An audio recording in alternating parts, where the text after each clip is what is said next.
some people have jumped on Eddie Hearn, claiming he's out here getting his prospects beat, and that he's not a good promoter, so Eddie Hearn sounds off and basically defend his position.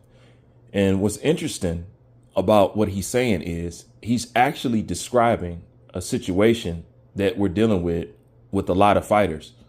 And it actually breaks down why, when they get to a certain level, they don't step up or they refuse to step up. And for the most part, that is simply because they wasn't built right, and that's basically what he's talking about in this interview right here.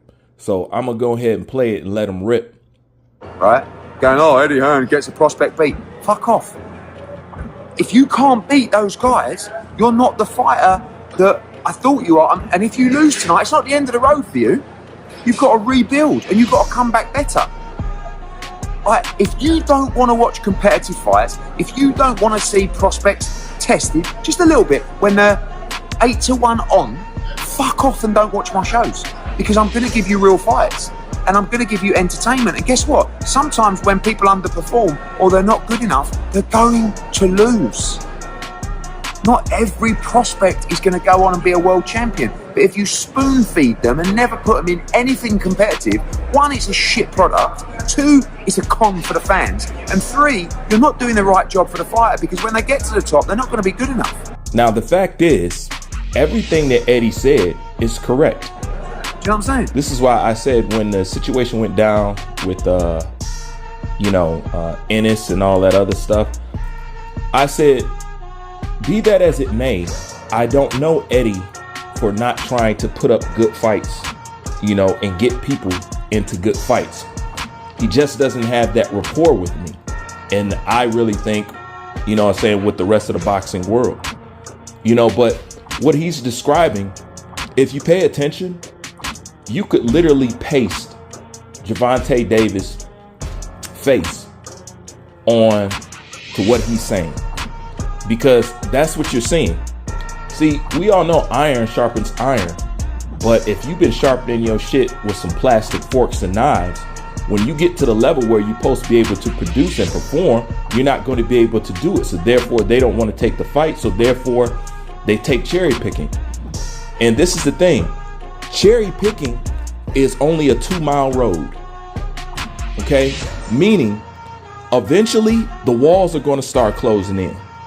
And, a lot of people talk about Gervonta Davis' retirement. If you ask me, he's speaking about retirement because, the saying, if you can't stand the heat, get out the kitchen. To me, he's getting up out the kitchen before it get too hot, because he's reached the end of his cherry picking, dragging fighters up, draining fighters or whatever and whatnot. I know all the guys do that, but he's reached the end of this road where he can actually request for you guys to pay money, to see these kind of fights that he's producing. Now he's really going to have to bite off the big cheese. He's really going to have to go after the guys that we've been asking him to go after, for the last several years. And before that happens, to me, it seems like he'd rather talk about retirement, aka getting up out the kitchen before it get hot, rather than to take those roads. And this is what happened with a lot of people. Now, if you use Duran in an instance of what Eddie's talking about, he's talking about you want to give these guys soft fights and stuff like this. And, he's saying you're not doing the fighter no justice by basically having 30-something fights and nobody really challenging. And then when you get in there with a Karen Kukashan, people looking like, what the fuck and why? But on the other end, he's been built up to be A, B, and C. And people wondering why it's just not equaling out. Why the math is not mathing. And this is simply because these fighters are being coddled too damn much. They need to step out on the ledge. J-Rock, whatever his name is, or what is it? Julian Williams. Same thing. Bad night for Eddie Hearn. He got 2 prospects. Not really. Eddie Hearn found out that tonight they ain't good enough.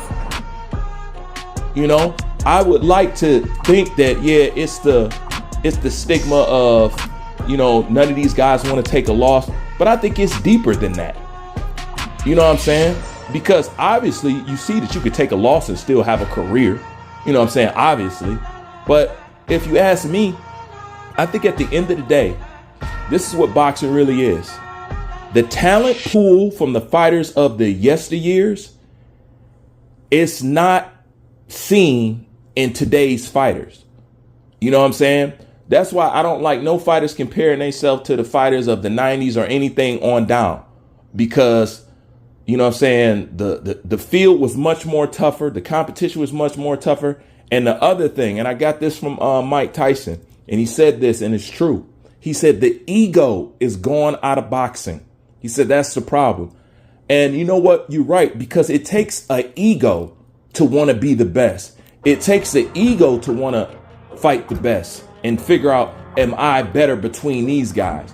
That's one thing that these guys had. That's the one thing that Roy Jones lived off of. His ego is what drove him and compelled him to take those challenges. He wanted to be the best. He cared about how he felt about himself inside. These fighters, they don't think or, you know what I'm saying, operate like that. You know what I'm saying? So therefore, these guys being built up real soft. And when it's time to step up, because eventually you're going to have to step up. Like I said, that Cherry Road is only 2 miles long. OK, and when you get to the end, you're going to need to put it up. And what people are finding out is these guys cannot stay in the kitchen. You know what I'm saying? We build a lot of guys up verbally, but we don't allow them to build themselves up through the physicality end of things. You know what I'm saying? Therefore, we keep overshooting people that we shouldn't overshoot. Jerron was overhyped. Vasily Lomachenko overhyped. And the list goes on. But when these guys step up in competition, they lose. So what Eddie's saying, he's not wrong, and he's not wrong for saying it. People might call him a bad promoter or whatever and whatnot, but he's still thinking these guys want challenges at the end of the day. And I think he's tired of protecting these dudes. And I think he's tired of people talking that talk. And then once he produce it and get them in a situation, you know what I'm saying, when they can walk that walk, they're walking the other way. You know? But that's my thoughts on this. Tell me what you think. Like, comment, subscribe. Oh, that's a bit harsh. Mate, you want me to keep it real with you? Mark Castro, you were not good enough tonight. If you perform like that, you are not going to be a world champion or reach that level. Jalil Hackett, if you don't make weight professionally, you are not going to beat guys like that who you should be strolling through. Facts. Grow a fucking set and stop fucking mincing around the subject and be real with people.